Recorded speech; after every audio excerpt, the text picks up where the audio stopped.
Good afternoon and welcome to 2020. My name is Errol Parker. I am the editor-at-large of the Betoota Advocate and I am the co-host of the Betoota Advocate radio hour here on Desert Rock FM.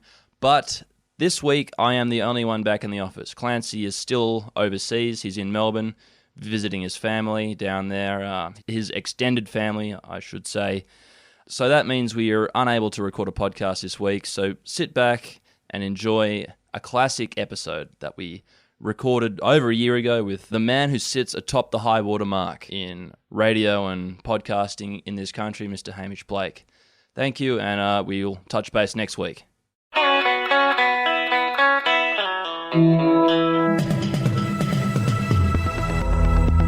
You're listening to Errol Parker and Clancy Overall, editors of the Betoota Advocate on Desert Rock FM.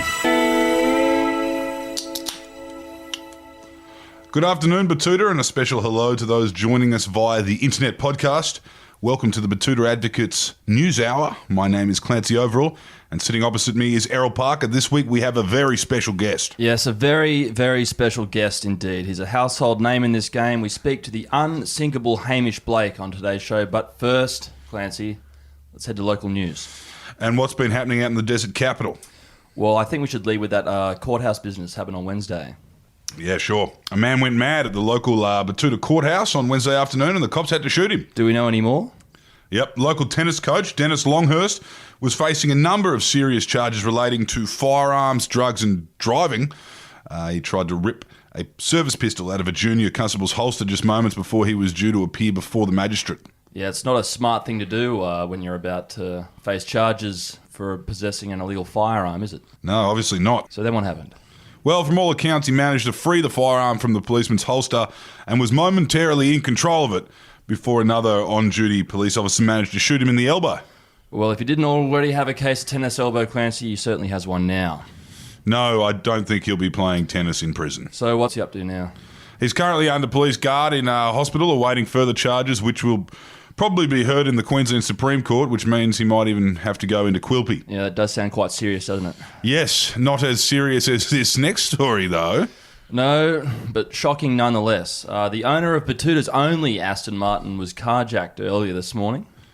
Look, I'm gonna go a bit off script here and say it couldn't have happened to a nicer bloke. Well, we all know that you and Greg Pearson have a bit of history, but you know. But what? Just let me continue. We can talk about it later. All right. All I'm saying is... Hold that thought. All right. Hold that thought. Pearson had just dropped his 12-year-old son off at the Hooton School in Betoota Grove when a matte black Toyota Hiace reportedly cut him off on the corner of Mulholland and Greenbow at the top of the hill there. Two masked men leapt from the van and they apparently dragged Greg out of the car. Don't laugh. The police told the media a short time ago that Pearson put up a bit of a struggle, and in that struggle he did have a Phillips head screwdriver thrust into his tummy. Holy shit. It's not that funny. The Diamantina Development Road was closed between Holman Road and Cecil Avenue while the flying doctor landed to take Mr. Pearson to hospital. Oh my God. Oh. He's currently listed as being in a critical but stable position in Royal Adelaide Hospital. Well, all I can say is he's lucky they had balaclavas on. And you know how the saying goes down there in the Houso blocks in the Flight Path district. When they mask up, they're coming for your ride. When they're barefaced, they're coming for your life. Yeah, right. Well, after the break, we speak to Hamish Blake of Hamish and Andy fame, where he talks about how he got his start in radio to where radio is now, to where it's going, and he also spoke about the time where he put his hand into a mitt full of bullet ants in the Amazonian rainforest. One of the greatest yarns ever told on the Betoota Advocate podcast in recent years, so make sure you're listening, and we'll be right back. Yeah, it's one not to miss. Now you can customise during the winter months your own pair of swimmers from our good friends there at Budgie Smuggler. Thank you. They've been moving a lot of Betoota themed stock for us, and we love working alongside them. So that's budgiesmuggler.com.au. They're also making a move on the UK now. So for all of you listeners over there, I don't know when the hell you'd ever wear them, but they seem to be flying off the shelves just in time for Yacht Week. If you've got a rugby club, a cricket club, a tennis club, a bridge club, Get your own custom-themed budgie smugglers from Budgie Smugglers. So that's budgiesmuggler.com.au. Anything goes, just don't put the Malaysian flag on it. Here we are with one of the stayers and giants, juggernauts of Australian media, particularly audio media, radio. Appreciate that, boys. As you said that, I knocked the microphone with my hand. So it's great. You've put a real pro on. Hamish Blake, thanks for joining us today. Guys, what an honour. An honour to be here. Is there a cash incentive for me to mention the brand of lightly sparkling water we have? No, there isn't. Is there a coincidence that that's just all the same company that's provided that? Yeah. We got cans and bottles, but they're not paying us shit, so don't say anything. I was going to say, look, I suppose it's the commercial radio in me going, hey, if I can help you out, if you need a plug, I'll happily weave in how refreshing your lightly sparkling water is. Yeah. But if not, it goes unmentioned. Okay. Yeah, like that's an interesting brand on the side of your coffee mug. We won't I did this thing where I came from like another suburb. I won't give away the location of the podcasting studio because to casual observers, it looks like we are hiding from the NSA in here. Like it's a bunker within a building. But I was somewhere else before I came here, and I made the mistake of getting a large coffee, which now I feel like I've ordered a pint of Guinness that I'm just sitting on for hours. Yeah. I've got one as well. I got a large, long black, and it's just too much coffee to consume. Yeah, and it's not getting any colder. It's like it's staying the same. It's still roughly 400 degrees Celsius. Now, just back to your ability to just look at brands and think that they might be paying someone. What kind of have you been driving cars that have been related to sponsors for like 20 years? I gave up that deal a long time ago. But I know, I mean, it's out there. It's out there if you're a commercial radio. It's out there. You've got the option to do it. But no, I probably should have been. Now that I'm out of radio and that golden microphone stopped, and now it's very much the balsa wood microphone of podcasting that we operate on. Back in the day, you get people just going, just drive the car and, weave in a mention used to be the deal. I mean, we're talking like early 2000s here. But the thing, in the end, it's just not worth it because you're like, I've got this car that I don't really want to drive. I mean, it's great. It's nice to have a free car. Yeah. I'm just low. I have a low tolerance for hassle. And those deals, I mean, I know this sounds like this is super boring, but every 6 months, they want to catch up and hang out and swap the car over. I'm like, I hate to sound offensive, but it's not worth it for this forced catch up we have to do. And then the guy from the dealership's there, he's like, let's go for lunch. You're like, you feel like, all right, I should because of like, mate, I'm sorry, I don't want to do this. I'm going to buy a second-hand car and I'll get out of 2 forced lunches a year, and that's a way better deal. It sounds like a real hassle, it does. I mean, now looking back on it, go for lunch and have a car. But at the time, everyone goes, it's a free car. But it's not. You're going to give it back. So it's like, well, it's not like, if you're getting I still feel like I owe them a shout-out. If you're getting a Mazda CX-5... You're like, great, that's a $39,000 car. You're rich. You just have to give it back, and it's cost you 2 lunches. Not worth it. So just asking for a mate, how do you get that? I mean, how would you get that deal? If you could get rid of this brand that's on the table, this brand of beverage, and instead have your Mazda keys on there and casually mention them every podcast. I think you guys are at the stage now where you can flex that muscle. Yeah. And you can get a... Oh, shit, it's my new... You can get a Betoota CX-5.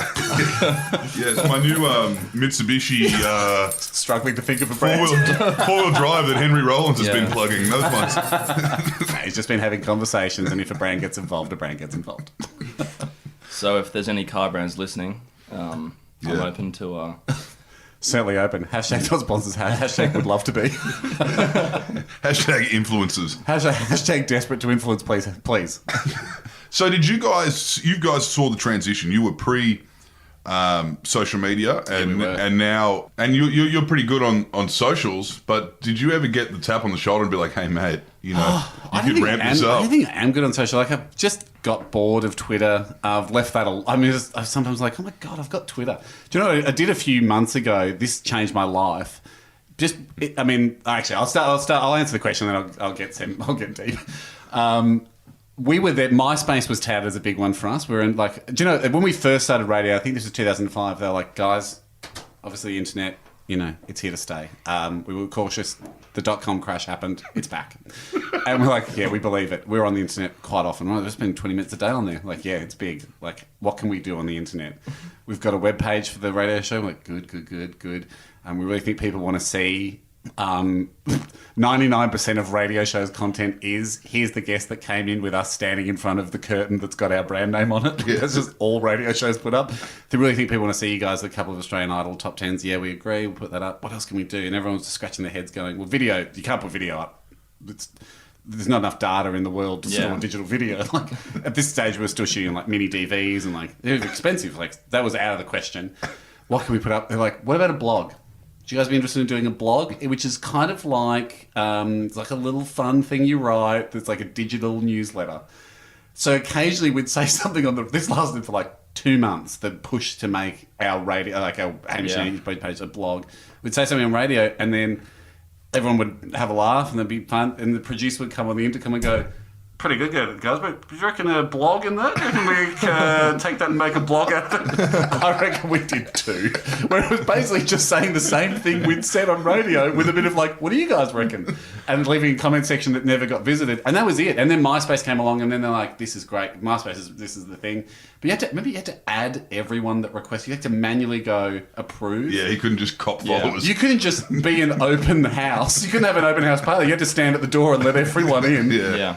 And then, so that lasted for a bit, then that died. So realistically, we were pretty slow on the uptake. And I would say Instagram's the only thing I'm kind of like semi-active on. And even there, I've just gone, when the mood strikes, the mood strikes. But I spend weeks off. But, that's, I got to say, as a fan of what you guys do, you found your calling. You found your home on Instagram. It works well.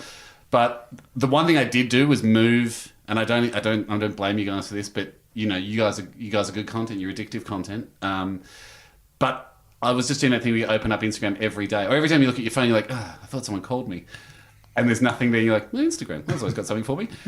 I was probably looking at Instagram like 100 times a day, and I moved it but not because I thought before my phone was out of my pocket, I must look at Instagram. But it's just brilliant. Like it's a pokey. Like it's so engineered to get your attention. I moved it from my home screen to the back page. Yeah, right. So I have to actively think now, I want to look at Instagram. Yeah. And that never happens. Like it happens like 5% as much as it did when I just looked at my screen and went, oh, there's Instagram. Yeah. So now as I'm scrolling across like 4 other pages, my brain goes, do you really feel like what? Why are you doing this? And in that scroll across, like it gives me time to go, I don't know. And I scroll back and now I'm probably on it. Like I'm probably down to like 10 minutes a day. I'm driving. I should. I must look at it now as I'm driving. So I'm probably on 10 minutes a day when I reckon I was probably on it like hours. Yeah, a day, right. In the day. Well, our experience wasn't too dissimilar from that, where we went from being a daily newspaper just in print out here in the desert to in 2014 we had an intern come up from the cosmopolitan southeast, and he said, "How come you guys aren't on the internet?" And we said, "Because it's just a fad. People are free to take a digital photo and scan it in, exactly, put it out there on the net." So he helped us initially there. He got you plugged in. He put us onto Facebook. He nearly got fired for speaking out of school. Yep. For a little while. I hope so. It's like Clancy ended up hitting him once. That was off the. I'm related to him, so it's all good. We'll probably even if it's a great out. idea, discipline must come first, and I back you guys. Well, yeah, our newspaper then started to grow in ways that we weren't really prepared for. Sure. And that's kind of off the back of social media, where I guess towards the latter stages of your days on commercial radio, I guess that helped you as well, to a certain extent. Definitely with Facebook. Actually, we cheated with Facebook, and I'll be the first to say it, because everyone's like, oh my God, you guys got 1 million followers. We're like, you heard it here first. I still don't know if there's a difference between like people just going, I like this page, or like I'm active. I think there is, but like I'm actively a friend with this person. But I think we have 2 million people on Facebook, but we got a massive jump because I think there was someone, and we owe them a massive debt, when Facebook was still in its infancy, like 2009. I think it was 2009, because it was like, they were like, we're going to start a page for you. Are you guys on Facebook? Like, not really interested. Thank you. Don't think it'll last. They're like, we're going to start a page which is 9,999 like fans or whatever by 9th of the 9th, 09. Right? And I think and we were like, yeah, go for it. Like, sure. And so they were like actively kind of like trying to build this thing. And I don't think we were even on Facebook. We still weren't on Facebook. and they got up to like 800,000 or something. They fell short. We're not angry at them, but they fell short. Then they were like, well, we didn't get there, but do you guys kind of want these? And you build it from there. So you actually cheated, like, in the most cheaty way. Very cheaty. Yeah. So they were like, have these. And we're like, okay, sure. Like, I don't think we really want Facebook anyway. And Jez, who's our web guy, who is across this and had been saying for years, like, I really think we do want a Facebook page. Yeah. Discipline. So then we really got like the last 200,000 followers to get to 1 million. And then we were like, we did it! I still remember us taking like a photo at the 1 million mark of going, we did it! And we were like, geez, that was quick. Yeah, man. It felt like a couple of months to get to 1 million. But we 100% got, like, we drove most of the marathon, then kind of got out, pinned the number on and ran across the line at the end, but we made it. Yeah, you kind of had the ready-made so it was plan. A few months to get to 1 million, and then probably like another 7 years for that next million. Well, it was a lot easier back then to grow an audience, where I think that, you know, our team in the social media department has done, you know, a great job to get us to 500,000 in just 4 short years. But it's a lot of bots. It's a lot of bots. A lot of bots. And you got to trick them too, because now they're ripping out bots out of the system. Yeah, a lot of Macedonians. Yeah. They've got to be very realistic bots. So do you think now, if you weren't on the Facebook and Instagram now as a podcaster, how do you reckon you'd fare now? Well, I just think so many people look at the weekly charts of the podcast and bother clicking through anyone outside the top 10 that it's just as powerful as social media. Yeah. I think definitely. There's no one that's not waking up in the morning, I don't feel, and going to iTunes, podcast, charts, categories, comedy, see more than top 10, scroll, 45. Yeah, good. Yeah. So that's a great way to hit an audience. That's what we call discovery. And we've found that. And that's just an easy thing for people to do in the morning, and they're addicted to it. And so you still got saturation level there, which is great. You guys were in this game, obviously it was relayed shows you had, but people were listening. It was probably pioneering Australian audiences. You guys were pioneering in the podcast. Podcasting. Yeah. That's the weird thing about this year, because now Ando and I, we just do one podcast a week, and we're only doing 40 a year. We were like, all right, that seems about right, and then we'll do 40 next year, and that's kind of like the right time commitment. But the funny thing was, we've been doing a podcast for years. We've done thousands of podcasts because it was just the radio show then sent out again. Yeah. So this year everyone's like, and now you guys are podcasting. That's terrific. Because I think we did an interview or someone wrote an article. But it feels weird to be doing publicity for 40 podcasts when, like, last year we did 150 without a peep. We probably sat down and recorded like 3 podcast-specific messages, and even then felt like, well, we're really over-delivering here for the podcast audience. Yeah. It just relays. And now it's sort of a slightly changed game, but it is a lot more fun just doing a podcast. How did you guys realise? And this is a tough one. When you guys would have met each other. You can go into where you met each other, but you both knew that you were arguably the funniest guys in the room, the two of you paired. Yeah. Did that ever happen? No, it just started off at uni. I mean, we were in the same classes, and we were just doing like a lot of management subjects where instinctively we both went, a lot of it was based on speeches in class, like in tutorials. Yeah, you had to do a lot of oral presentations, and I think it just became clear to both of us, like, this Andy guy, he hasn't studied this at all. He's just bullshitting, and likewise for me. And so that was kind of the origin story of going. Yeah, I sense in you're a man that likes to not study and try and make up for that with an audacious attempt at a high energy, low fact speech.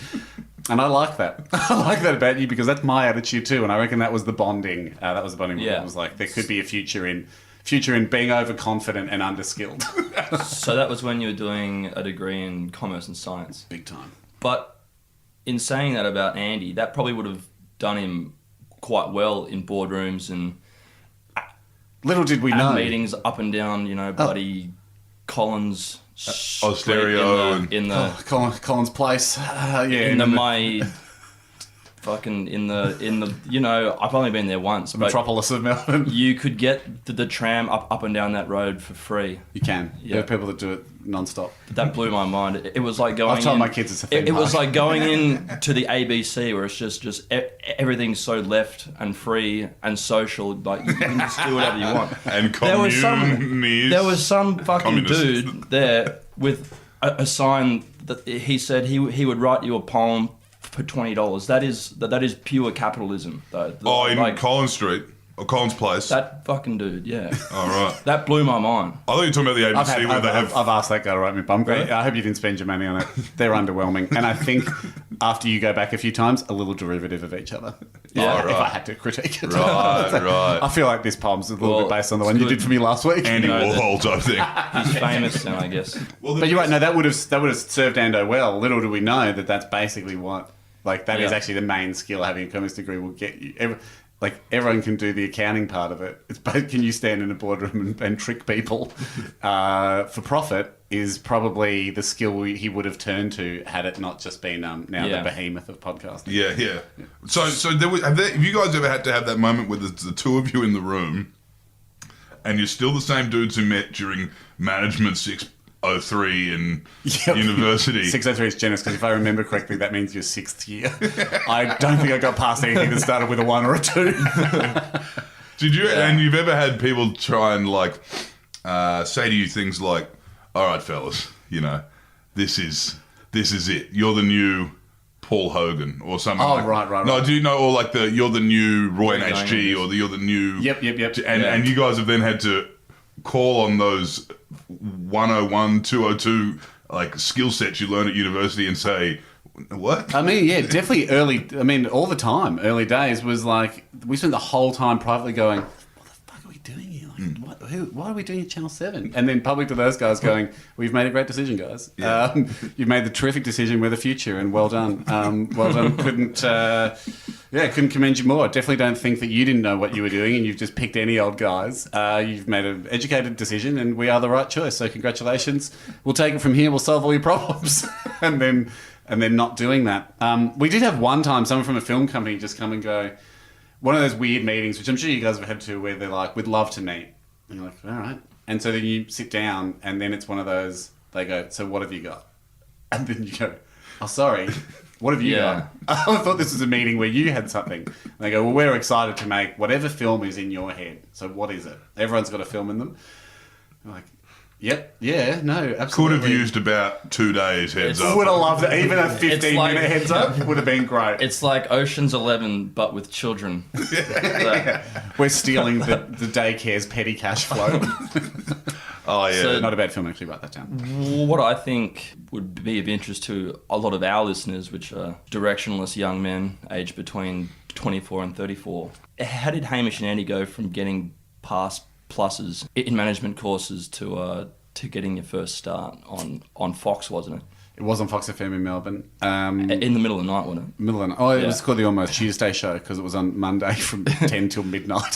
So just as everyone's in that critical phase, you guys know what I'm talking about. Yeah. Between 10 and 12 on a Monday night, getting ready for Tuesday. So we really tried to capture that audience, tap into that feel that we all know so well. Man, honestly, talking to the directionless young men, it was a lot of luck and zero expectation that it would go anywhere. But we just kind of did it because it seemed fun. I don't think, it's one of those ones where at the end, now, where you could, retrospectively look back and go, oh, well, that seems like you had a plan. But like anyone else, not really, just falling from one thing to the next, hoping that it wasn't the end. Yeah.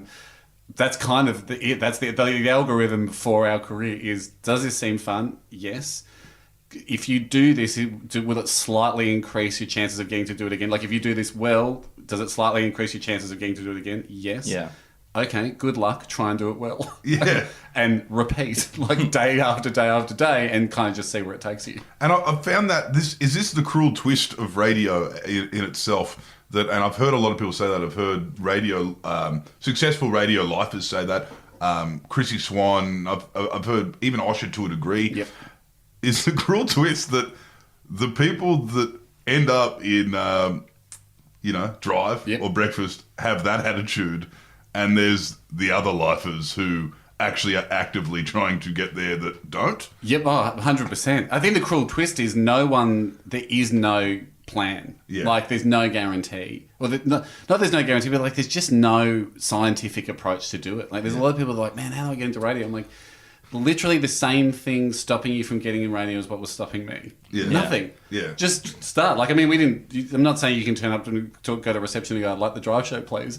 But that's, we did years on community radio. Like, we went, you don't do years on community radio because they're like, all right, just quietly, guys, in 2007, we can give you the drive show. But it's 2002 now, so you have to do community, and we've got this secret plan mapped out for you. Yeah. You just do it and hope for the best. But so I say that with full acknowledgement of how lucky we got, because like at several sliding door moments along the way, it just happened to fall our way, and that's super lucky. And there's nothing. What was the best call? What do you reckon? Do you have a sliding door moment where you're like, whoa, if we that could have ruined everything? I mean, we had someone from Triple J tell us, we want you to do drive. This is just before we started doing drive in Melbourne. And we're like, we're signed with the commercial radio, and they're like, cancel your contract. If you go commercial, you'll never get to work at Triple J. We went, okay. But we've signed with them. I'm so sorry, but we've signed. They were like, this is the moment. Like, they did the hard stuff going, this is the moment where you define, your legacy. You shred that contract and you come to Triple J. Or is it the moment where we look back when we're driving those complimentary CX-5s? So there was a bit of that. There was a bit of like, we definitely were not, like, we had one or two champions within Fox FM early days when we started drive. So we were just Melbourne only, and we were Monday to Thursday. So we would, like, that was our first year of drive radio, our first 6 months. And they're like, well, a massive hedge from the network. Like, they're like, we have no reason to believe you guys will be good. And listen, I agree with them. Like, listen, you hadn't played professional sport and you hadn't been on Big Brother. You have never been in the popularity voted thing. Cleo Bachelor's 2 years away for you, Andy. So we haven't seen you in the popularity contest yet. I think there's one thing, Hamish, that we need to touch on is there is a new way to get onto commercial radio, and that is to appear on a popular reality television program. It's always been the way, though. Yeah. I mean, why? I mean, you look at people like Fitzy and like Chrissy Swan, who I'd rank amongst some of Australia's best broadcasters. They're awesome. They're great. Yeah. Somehow, isn't this crazy, the world we live in now, where, like, if you're first generation Big Brother, there's credibility to that. Yeah, for sure. You guys did it when it was a social experiment. We'll accept that. But if you're recent reality, I'm sorry, guys. That's trashy. That is so true. Although, if you could choose, how do you think you would have gone on reality television? Like, say, terrible. If you were on Big Brother, like, as a burnt out stockbroker, and then you were just like, fuck it, I'm gonna go into the Big Brother house, and then if I was a burnt out stockbroker, I'd give myself a better chance, because there would be like a rawness and maybe a beauty to the honesty, maybe a bit like Ricky Gervais and Extras. Like, you're talking to a man that's at rock bottom and exposed, and you've been manipulating. It doesn't care if he just fucking burns the house down. You'd be one of those guys that's like hiding toothbrushes and being a monster, like shanks and stuff. Like, I came into the Big Brother house to get clean. I just had to fucking get the fuck out of Collins Street. And now I'm brewing like jail alcohol in the toilet, like in the cistern. In the diary room. Yeah.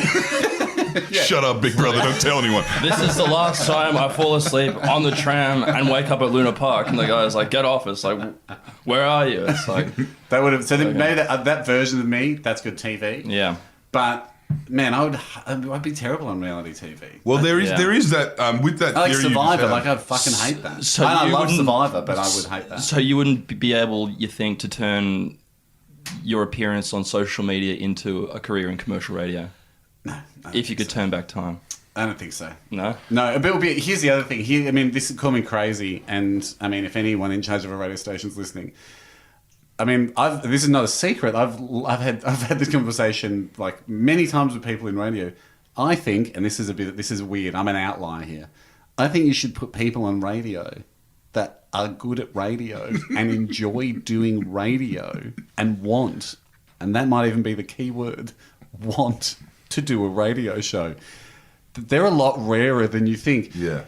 sometimes you'll find people that have a familiar name to the person listening to radio station, but they don't want to be on radio. They're just a familiar person who likes money. And a lot of people like money. And that's not a terrible thing. Or need something to do. Or need something to do. It's like, I was someone and I like money. And so I could pretend to myself for 1 week that I enjoy this thing called radio and I'm learning about it. That's not actually the same as enjoying radio and wanting to do radio. Like, I would always back 100%, like, people that you have no idea who they are, but actually like doing radio. Yeah. Like, if you were like, all right, here's $1,000, you got to invest it in someone. I'd invest it in the team that are like, we're a bit shit and you don't know who we are, but we love radio versus, hey, we were on something that 1 million people watched last year. Yeah. And we were number 1 rating for a week until Kyle Sandilands waxed his entire body on air, and now we're number 2. Because then that's actually when you're in those steps, that's when you discover if you like radio or not, or if you just like money and the idea of it going well, which is a different thing. So there is another theory I just formulated in my head with that early days Big Brother. Ooh, edgy, your art. Modern day Big Brother, gross. But the thing is... You've got chlamydia. Early days Big Brother Not restrictive to modern day. Not exclusive to modern day. I'm sure a lot of early day chlamydia happened. Early day Big Brother, though, was... All those early days reality shows were so loose. They were not managed well. They had people that were every walk of life. They had like white dread brickies and they had all these ferals in there going at it. They had the coked up millionaire's son and they had all these hot chicks and everyone was making out and drunk. And that was why everyone loved it. And then it was awesome because no one had watched... That first few years of reality TV was amazing because no one had watched reality TV yet. So there was no... We were like in the first raw bit of data before it starts like recursively learning of itself. Yeah. So, like, first season of Survivor, the American Survivor, like, I'm a big fan of American Survivor. Rudy. Yeah, Rudy. Man, like Richard Hatch, who won it, right, was just walking around nude just to see if that's the kind of thing you might do on reality TV. And no one had any reference point. And he ended up winning it. And he was a cunt. Like, he was an arsehole. Yeah. Sometimes I've gone hard. I realised that's just a little bit of choking on the water in the background there. He was a bit of an arsehole. He's a fan of the show, too. He's probably listening. And if he is, I'm a huge fan of his. But it came down to... I'm a big Survivor fan, right? I've heard Jeff Probst talk about this, right? There was no one knew what this show was. $1 million was huge. No one had done it before. But, like, are you going to kill these people? What's going to happen? He lied. Like, he invented lying on Survivor. Because everyone else treated it like a popularity contest because that's, like, what it seemed like it should be. Like, we'll all get to the end and I would never lie to you guys. Yeah. He got to the end and went, hey... So there was him, and I can't remember her name, but like a lovely... He was against someone else who'd been sweet, kind, honest, all-American to get to the end. It was between the two, and the people who'd been voted out decide who gets $1 million. And he was like, 100%. I lied to you all. I backstabbed you all. It's a game. We're out here to play a game, and that's how I won. I won $1 million, and no one's going to remember you guys. And he was like, how do you guys want to be remembered as the person that like gave it to the popular person or the person that respects the game? Yeah. And unanimously, and then someone else on jury stood up and went, "They're like, I think we should reward Richard. Like, he's been a total snake." And I think that's what the game might be. and Jeff Probst has often talked about the fact that like that moment is like when Richard was given the $1 million because he was a massive asshole and backstabbed everyone. He's like, that was why Survivor became successful. If it had gone to the other girl and it was like just a nice popularity contest where everyone goes camping and has 100 calories a day, he's like, it probably wouldn't have made 2 seasons because it's too nice. Yeah. And so that was fascinating because that was just like, no one knows what reality TV is, and we're just kind of figuring this out, and that's why original Big Brother was great. And now everyone's too aware. Well, and also everyone's like essentially just account directors from media companies. And don't you reckon? It's still good TV, but the only people you get on reality TV now are people that think they can beat the reality equation. Like we all know as viewers what they're doing. They are trying to grind you down until you reveal a side of yourself you didn't want to reveal. Right? Yeah. Like that's every reality show. And then we can judge it and laugh at it. and people going, okay, I know that's the equation. I think I can beat it. Yeah. And you can't beat it. Because they will keep you up all night. They'll get you hammered. They'll tell you the cameras are off when they're on. They'll find a way. They'll get you. And that's why I can't go on a reality show because you can't beat that system. I love that people think they can beat it and that's the sport. And that's why we watch. But you can't beat that system. Yeah. It's kind of like if you were allowed to tamper the ball in cricket, just like at will. It's like You know, it's like no one's tampering the ball, but it's going brrr, brrr, brrr, and Totally. it's like, And I love that people still look at all, like, we know, you know, if you watch a Bachelor, like, you know all the tricks that are being used. I love that people still look at it and go, I think I could come across well. Yeah. yeah, we asked Osher last week. We asked him if he actually gets emotional in the rose thing, like in the rose handouts, and he was like, yeah, this is like it's real. Yeah, yeah. And I was just waiting. It sounded like there was a lot more pity in him, though, than yeah. Do you know, I don't doubt that it's real too, because for them it is. Like, that's the other weird thing about reality. Like, for them it is real. For them it's real, and so you can't question their reality. Like, for those people, like, it, I don't think they're all like after the roast ceremony going like, oh fuck, this is so funny. Like, who cares? I don't give a shit about this guy. Or maybe they are, but there are some people who are like, you know, those are real tears and they're real people. This was my chance. But for me, it's that thing about, like, if you're worried about how you're going to be perceived, if you think that if you think you're in control of how you're going to come across. Yeah, I wish you the best. Well, it's a funny thing with you guys. You've always had talking about, you know, being ground down to the point where you wouldn't want to show that side to you, and that's why you avoid those scenarios. Like, you were never on Celebrity Big Brother, but Mundane was. That was a really interesting exercise. Celebrity Big Brother. You did have that thing with the fucking ants on your hands, though. That was pretty raw. I was kind of faking that. Fuck off. Of course, that was the worst thing I've ever been through. Oh, right. What happened? I missed this. Oh, right. Well, we did this thing on Gap Year. So, on Gap Year, no, that's a different, I suppose, we do. But that's just, that's not the same. It's just, it's not quite the same, because ultimately we still do. It's still our show. So we're even though I'm deliberately pushing Andy into a situation where I know he'll hate it, and he's deliberately pushing me into a situation where he knows I'll hate it.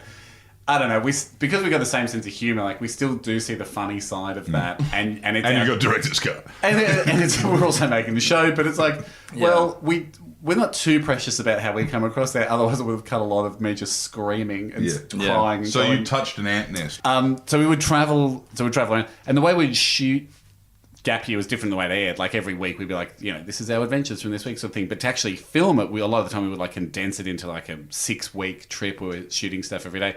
And this thing happened to be on the very last day of filming, because we were like, well, it's a little bit of an unknown situation. There's this tribe that has an initiation ritual that they do to their warriors when they turn 18, where there's an ant, like an ant that's got this sting in the forest there in the Amazon, that produces the worst pain known to man. And what it does, it's got a toxin, a neurotoxin, that shreds the ends of nerve cells. So it just sends a 100% pure pain signal to the brain. And I'm like, all right. And they call them bullet ants because it's like being shot. Like, it's the equivalent of being shot. So like, oh shit, all right, well, one of us is good. Yeah, we should definitely make one of us do that. That would be funny.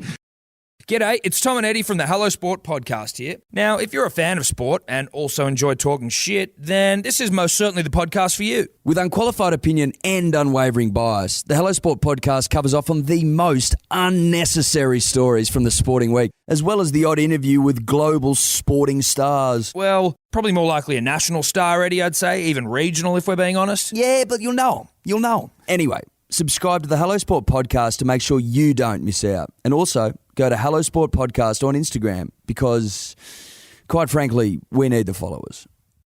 And so, but like, no one had any.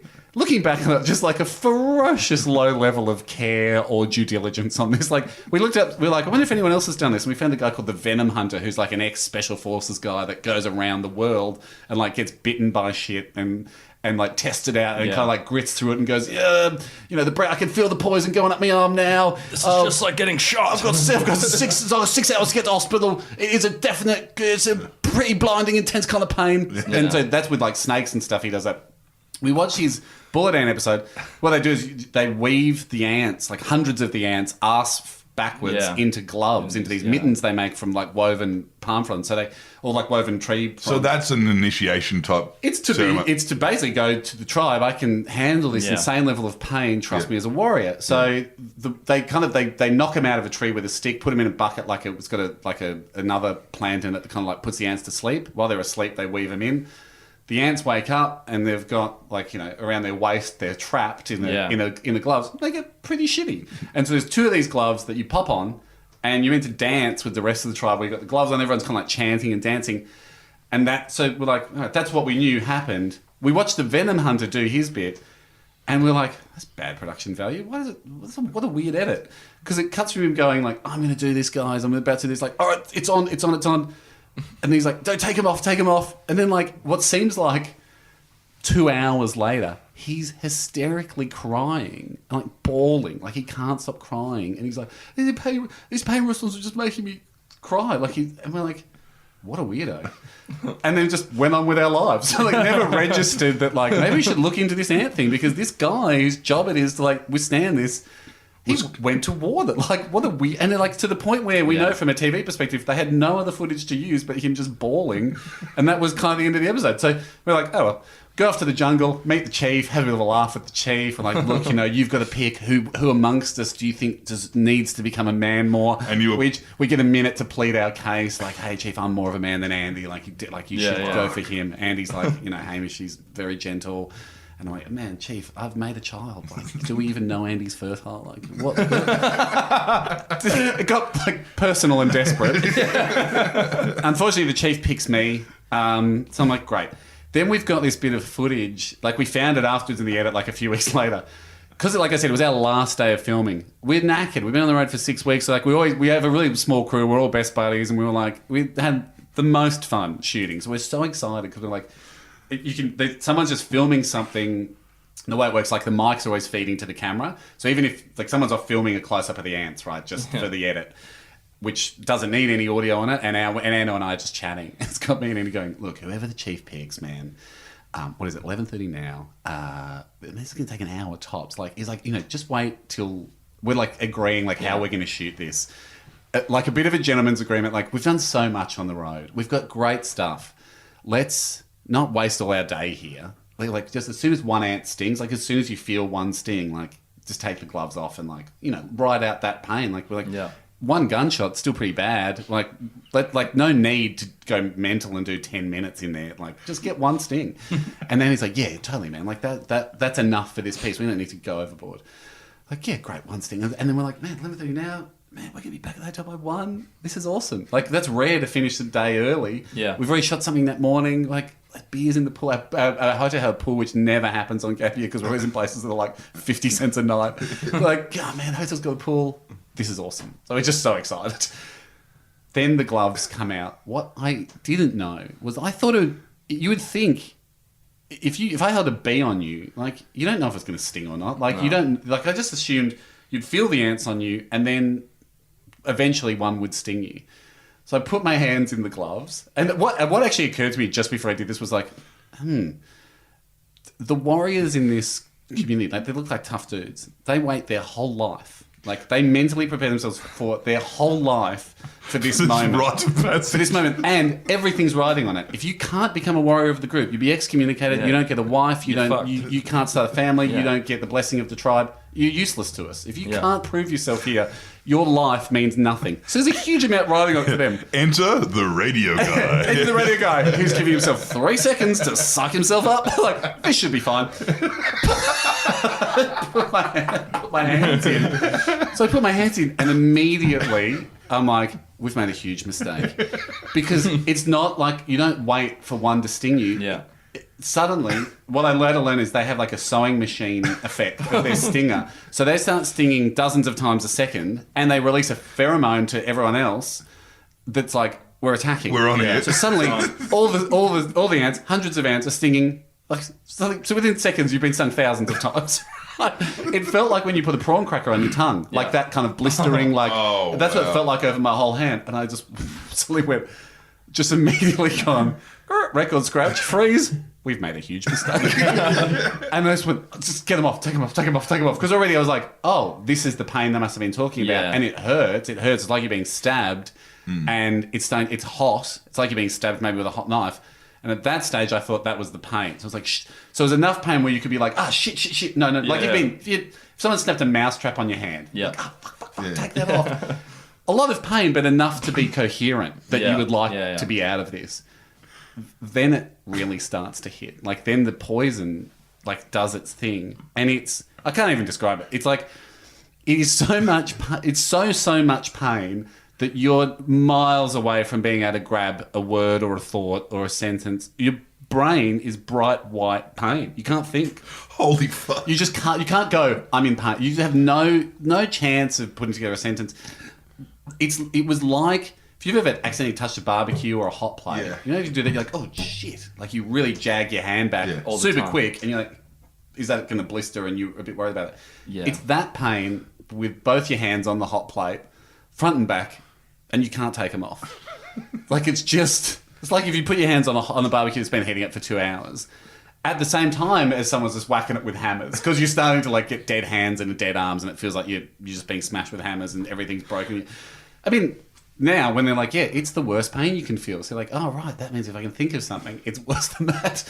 So your brain's just like, immediately it's too much to handle. So the only two kind of like messages your body's sending you is like, you can't handle this. But at the same time, the logical part, like way in the distance, the logical part of your brain's going, but you have to. Yeah. Because it's happening. I don't know how else to say it to you, man. It's happening.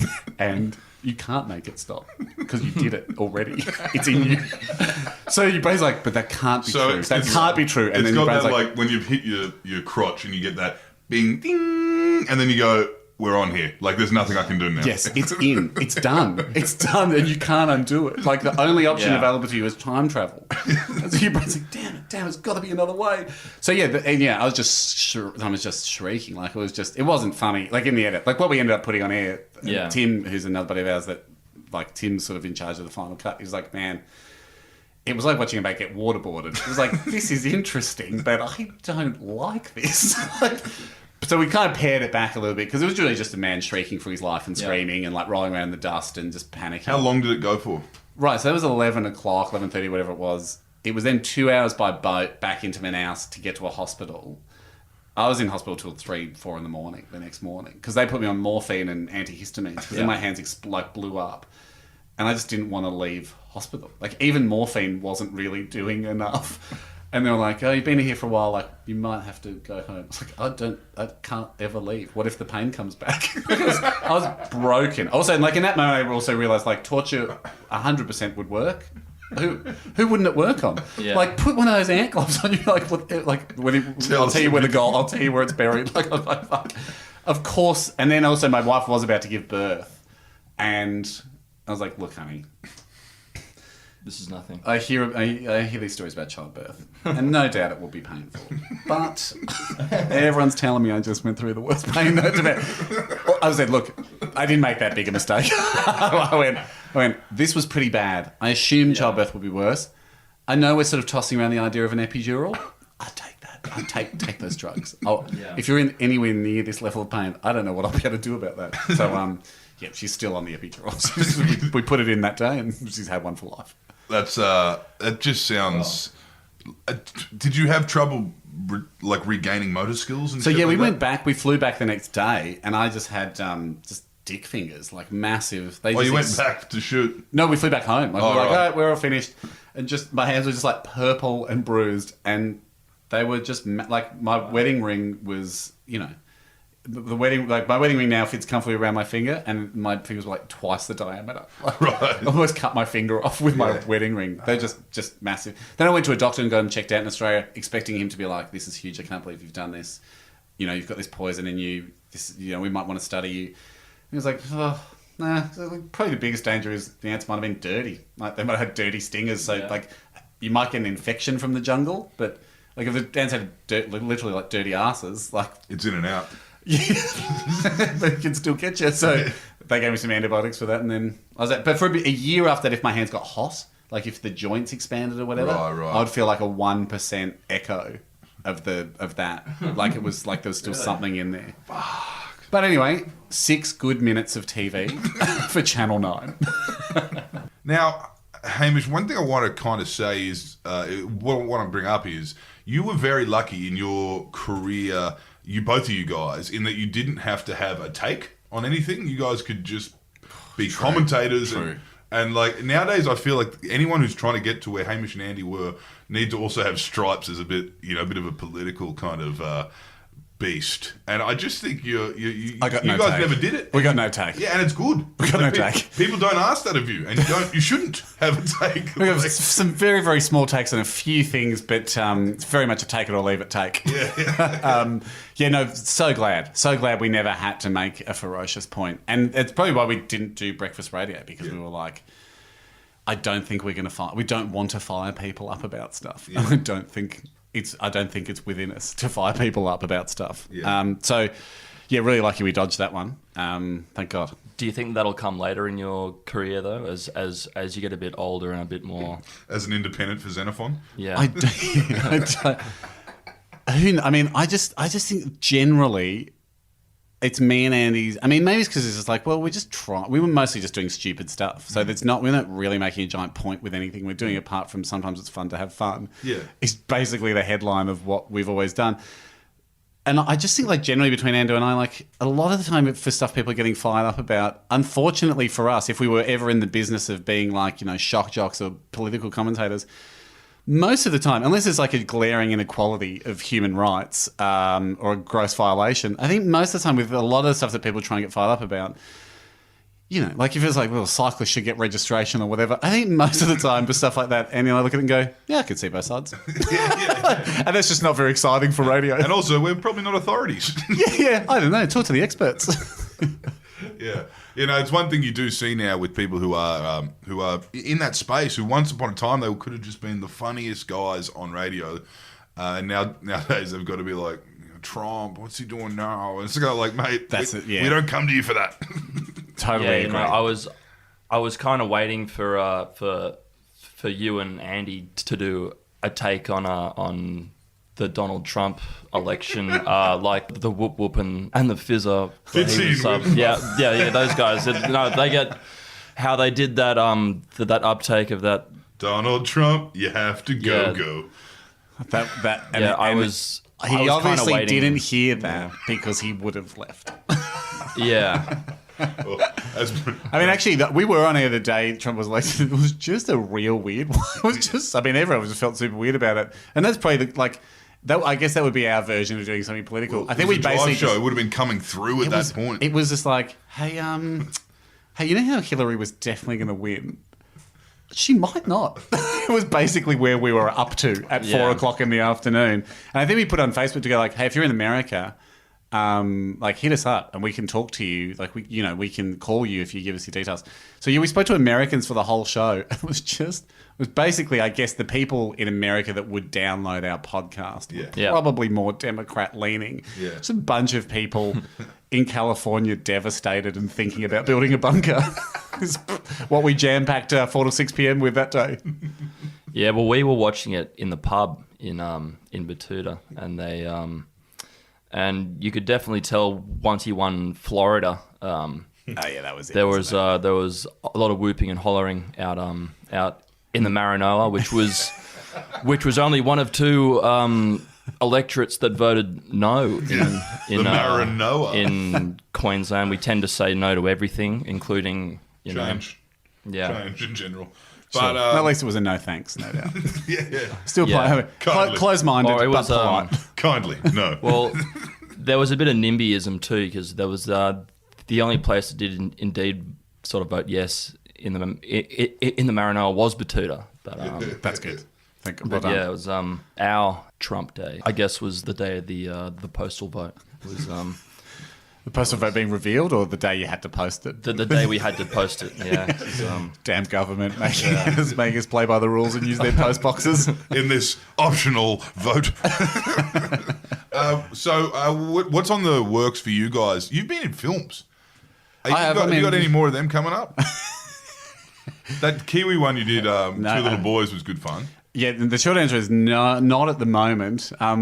Sorry, I just had a flash of usually when people get asked that's the bit where they tell you their exciting film news. Yeah. But for me, it's like, no, great question. No. Actually, I can't even, this just sounds like I'm trying to be cryptic, but there's a chance I might be a very, very small part of an animated film coming up. Possibly 2, maybe as many as 3 lines in an upcoming film. I had to sign an NDA to even be considered for the role. So all I can say is it's it's with someone and it might happen, which is not exciting news and probably not going to have a direct impact on the bottom line there from a promotional perspective of people going to see that film if and when it does happen. But Rove voiced one line as a crab in Finding Nemo. I'm not here to start throwing haymakers. Let's be clear on that. He voiced it for the Australian version. I believe that was territory specific. Holy shit. Fuck me. Sorry, guys. What I'm talking about Yeah. is an all English-speaking regions role. North America. Yeah, I think Some I know parts what this of is. Europe. Oh, yeah. I think Australia. West Indies. New some parts. Zealand, some international hotels in China, that kind of stuff we're talking. Okay, Okay. Sorry, So, Rove. all- Sorry, Rove. That was cute, Rove. yeah. Go get your Nemo contract and you show me the words that say all English-speaking territories, or is it just Asia Pacific? Because it deeply will change how much I respect the part. It's also not one of those promotions. Sometimes they'll come to you. Recently, I had one for Baby Boss when they're like, "Hey, it's Linda here from Paramount Publicity. Do you want to do a role in Baby Boss? You're the security guard at the airport. It'd just be for Australia. All we need is 150 social media posts of you getting the news, recording it, so excited, like at home." So 25 days to go to a release, so excited that Baby Boss is coming out, just stuff like that. Go to premiere, 3,000 posts from the red carpet, host the red carpet for us. That's all we would ask for. Of course, there's no money in it, but you do get to be 2 lines in Baby Boss. Like often that stuff will come up. Have you This is, again, I must stress, this is a paid role that we're talking about that I may or may not get to do. And it's not just Ozpack, okay? And it's all English-speaking territories. And there is a real $sign amount. There's not many numbers after the $sign, but it is a real $sign amount. Have you ever walked It's a basic day rate, I think. It's a basic day rate, but I might only take 1 hour, but I will get paid for the full day. Have you ever walked into a meeting where a person said, "Look, I don't understand what you do. I don't think it's funny, but I'm a numbers man and I can put 2 and 2 together." It's happened to us. Yeah, you've got the audience. I've got the God money. knows how you got them, but I want to sell to them. Yeah. I haven't, but I look forward to the day. Yeah. Well, we've had a couple. Our latest one was Where are we at with monetizing Betoota? I mean, Well, the podcast helps. Heavily but we've also monetised. had the print circulation of the newspaper in the greater Channel country, as well as the beer and the merchandise. I mean, can I buy here today in Betoota? I mean, can I exit through the gift store? Can I get a T-shirt? Can I buy a T-shirt? We can send you with some beer. I would love that. Yeah. Yep. We've got a box of them. If you'd like to walk through Betoota with a carton of Betoota bitter all day, that's Yeah, I'm going to get mugged. But that's something Betoota. we can. Oh, it's not that bad around here. But like, Not in the old district. no, I reckon Nothing if, would if make me you happier. Yeah. just. No, we've got one for you. I just wouldn't hop on the bus on the D8 that goes from out the front there down to Betoota Ponds because That's a classic honey trap. that's That's where a all trap bus. the tourists get their belongings taken away by force. Mugging, I yes, guess, that's what we're talking about. Yeah. No transaction. No, just Yeah, no, we've got all that, and actually we might wrap there. But thank you for joining us today. I think I'm still processing the fact that I used the C word for Richard Hatch. I mean, it was a fairly big move for him. Well, also I'm processing that I opened with the. I think you tricked me into doing that because I don't think we're going to use that opener. And then we retook it because you used the C-bomb.